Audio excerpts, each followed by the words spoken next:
How to know you're back in the US. Stuff that is free at literally every other airport. $6 a piece here. Welcome home. Over the last, 6 months living in Addis, it's real easy to see some of the major things that are different from being in the US, some of the things that I enjoy more, and some of the things that are taking a little bit more to adjust to. But it's those smaller, subtle things that I haven't really appreciated until I went back to the US.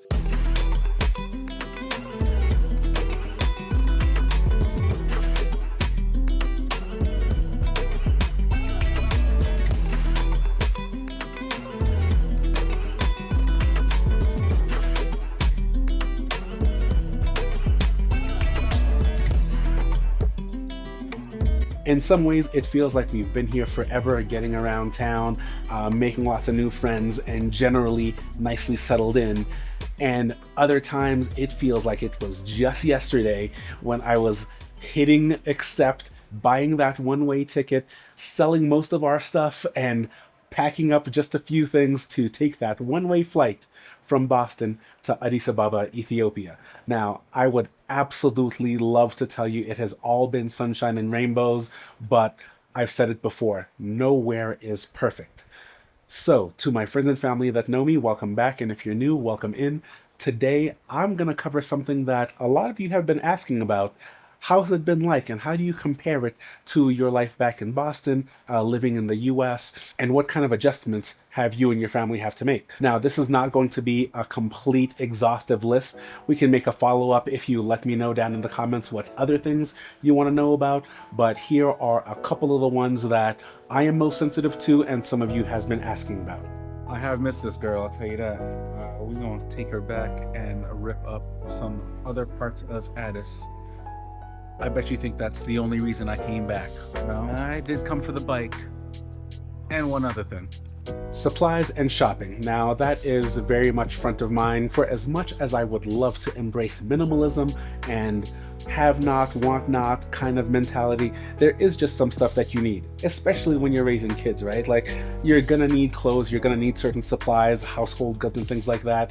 And while we can certainly get a lot of the things we need, some specific items, especially things that you're more accustomed to, some taste of home, and some things that, you know, maybe your kids are more familiar with or longing for. While there are certain things you can get, absolutely, you can get lenses, you can get a camera, you can get a computer, a hard drive, laptops, and stuff like that, but they are not at a price that meets the performance that I would expect, if that all makes sense. Can you buy a bike here? Absolutely. Are there places that you can get some parts? Not a whole lot. I brought so much sealant and through axles and spare tires back with me from this trip to the US, just knowing that these are some of the things that I noticed. I can't really get them whenever I need them, so it's best to just be self-sufficient and have them on hand.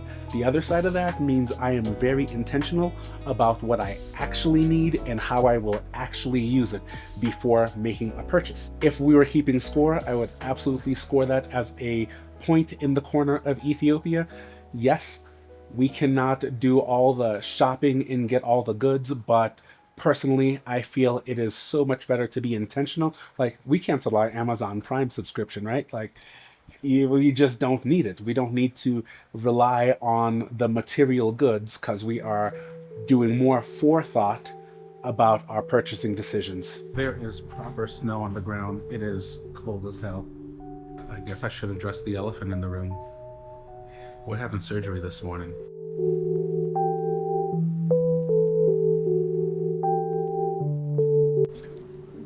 Now it's time to get cut up again.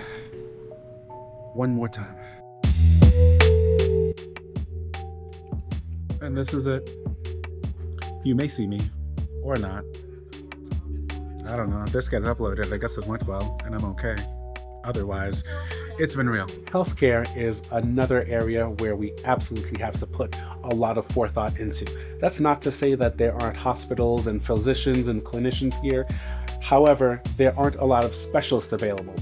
My son, for example, has a respiratory issue, or had. He's getting so much better, but he sees a pulmonologist, and there just isn't one in Ethiopia. So our options are to fly to Dubai, or if we're gonna have to go out of country anyway, why not do it when we're back in the States? So we figure we'll schedule those things around. And that's how we've all been operating, scheduling all our dentist appointments, our physicals, some of my specialists, seeing my nephrologist, seeing my shoulder surgeon, and following up with all those things specifically around times that we'll be in the States. We just honestly haven't had a chance to move everything over. Honestly, I've stayed with the same dental practice even after it's changed hands because they had all of my records. It was wildly inconvenient to get there, and even more so now, flying across an ocean, but they have all my records. Certain prescriptions that you have filled, they just don't have them on hand here. So this may be a complete non-issue depending on your background, your family makeup, and the things that are important to you. But for us, we would absolutely score that a point for the US, not just for the history, but knowing that we lived in Massachusetts and some of the best doctors and best hospitals in the world are right there. So easy point to score for the US.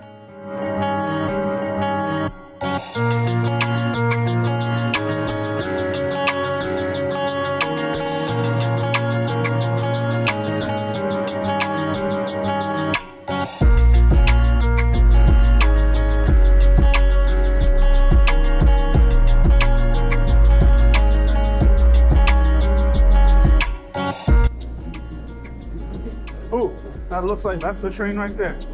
That's the train right there. Did I just miss it? No, I just missed it. I just missed it. All right, that's fine. I'm not a transportation expert, but other cities in other countries that do it better, they have loops that go around their cities so you can go from place to place. I grew up living out here, for example, and anytime I wanted to go do anything in the city, there was no way to kind of just loop around. It was in, then back out. And there was always slowdowns, always whatevers, and that just was the way it was. This is one of the better systems in the US. I want to make sure I make it real clear. I'm glad it exists, and I know there are better examples of public transit, but this ain't it, y'all. Like DC does it better, Atlanta does it better, New York definitely does it better, and even those aren't fantastic. So, I mean, yeah, I'm glad it exists, but this ain't the one, Chief.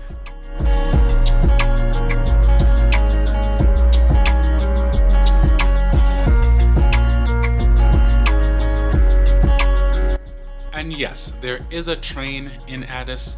There is a fleet of buses, and people certainly get around. However, like a lot of things, it isn't all spelled out. I'm not gonna go to a website and get the bus schedule. You just gotta show up and know. There are lots of roads that don't have proper street names, but for the most part, I have a driver that will take me around to most places, or I'm riding my bike and just kind of figuring it out. If it's nearby, I'm just walking. Thankfully, it is lovely out for 10 out of 12 months of the year, so walking is always a viable option. I'll tell you what I don't miss is all this snow. You miss me with all that snow. But hey, we back. Part of what makes getting around in Boston specifically hard is the weather. And for 8-9 months out of the year, it's gonna be cold. Now, this may not be the case depending on where you live in the US. If you're in Florida or California, Texas, you may have much more favorable weather. But from what I know about those places, there isn't a great public transit infrastructure either. While it may exist, and I'm sure people take them, this is not a slight, but compared to places like Amsterdam or Tokyo or the UK, there are far more sophisticated infrastructures and public transit systems, especially with the trains, that we have so much catching up to do. Back to the weather though. Now, I'm Haitian, which means I love the sun. And my wife, though being from Massachusetts, she's got Raynaud's, and circulation gets really tough when it gets cold. And we as a family love being outside, and we just had to make so many sacrifices and compromises with how we could be outside and what layers we have to wear and how long we could stay. It's either too cold for a while and then it gets too humid for another little bit, versus, honestly, I haven't checked the forecast here in months. I'm gonna wake up, the sun is gonna rise at 6:45. It's gonna be about 23 degrees, like around 75 degrees Fahrenheit. By the middle of the day, it's gonna stay that way. The sun is gonna set at around 6:45, 6:50. It's gonna be cool and comfortable in the evening. Rinse and repeat for like 10 months. And the other 2 months, you get a little bit of rain. Yeah, I think I'll take the weather here any day. This is a walkable city. How often do you choose to just walk, pick up some groceries, whatever, instead of just driving? How often do I? Depends on the weather. Depends on the weather. But I do like, there's a grocery store that's down the street I like to go to. There's the pharmacy nearby, like, the train station's right there. Yeah, it's nice if It's nice to have that option though. and run quick errands. Especially when it's nice out. Then like you just want to be out. Yeah. You want to just kind of like move around and be like, oh, I can walk there instead of like taking the car. But this is the biggest problem. It's only really that nice for such a small window. No. And when it's nice, it's real nice. Well, when it's real nice, yeah. Yeah. But you can walk in the city of Boston over 7 months out of the year. The nice part probably is more like 5 months, right? Yeah. Spring, summer, fall. And even then, those good months. it's not like a consistently nice. It's still more often than not. Yeah. But it's a roll of the dice. It ain't Medellin, I'll tell you that. And it ain't, southern Spain either. But Woo. See that ice? Almost. Woo! Woo! yeah, you gotta be careful. You gotta watch Catch the corner here. So about that walking, see, I don't know.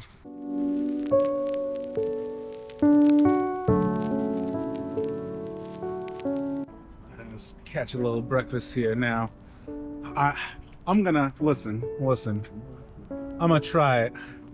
You're gonna hate on it. A bit stronger. No, I'm not gonna hate. But I don't know.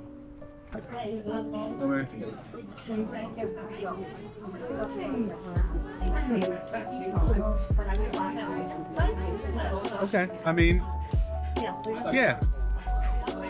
No, it's water. It's. I mean, no. Let's not hate. I'm not hating. It's fine. It's fine. It's just not Ethiopian country. I feel that. I've talked about the food at length in a previous video. I still love Bayonetta, but the coffee, oh man. I mean, there are a few places that could even hold a candle. Like that, it's not even fair to compare the birthplace of coffee. Oh my goodness. It's not even fair to compare the coffee. As a comparison, I would say it's like going to Ireland and having their worst whiskey is still better than some of the top shelf stuff you can find in the States. I can give you something that we couldn't have possibly expected. So I've mentioned that there are some tastes of home that, my kids and my wife prefer. And for my wife specifically, that has to be Oreos. She likes an Oreo cookie. Whatever. They're not super readily available here. So when I was walking down the street and saw a convenience store that had a package of Oreos, I thought I'm scoring some easy points here. Husband of the year material. I'm bringing my wife home some Oreos. She tries one, takes 2 bites. Says, I can't put my finger on it, but these aren't the same, babe. And I'm like, come on, you're nuts. I got you Oreos. What do you mean they're not the same? She flips the package over, looks down line by line, looks up the ingredients. Oreos in the US, Oreos that we've got right here. One ingredient is missing. Can you guess what it is? High fructose corn syrup. They don't use it here. They get their Oreos from UK, Dubai, other places that just don't use high fructose corn syrup. And she could actually taste the difference. So do with that what you will, but I, for one, think that might be for the better, but depending on your taste, you might say, no, give me the high fructose corn syrup, please, but we'll let you score that how you want to score that.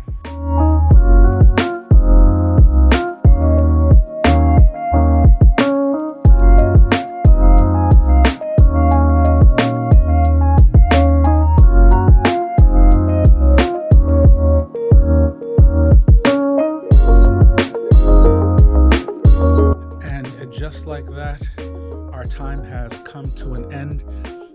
But wow, I gotta say, there are some things that I definitely miss. Really, the people. I miss the people. I miss the community. That's about it. I don't miss being this cold, I'll tell you that for sure. Now, your criteria may be completely different. This may be exactly what you were looking for or not mean much to you at all. But for me, these are a couple of the things that have been really front and center that I didn't quite expect, along with some of the things that I have been asked about a number of times, so I figured I would present them. And as far as my scoring goes, there is a very clear winner in living in Ethiopia. That is not to say, again, there are challenges. It is not all sunshine and rainbows. Lots of advantages to being in the US as well. I'm sure I will hear feverishly about it in the comments section. That is okay. I am not here to trash one or promote the other. I'm just speaking to my own experiences. But let me know which one of these is most important to you and how where you call home stacks up. If you had to score where you're living now versus a place that you used to live, even if it's not a different country, different cities, different states, how do the two compare? Love to hear it down in the comments. Thank you so much for hanging out and checking this one out. Till next time, y'all. It's been real.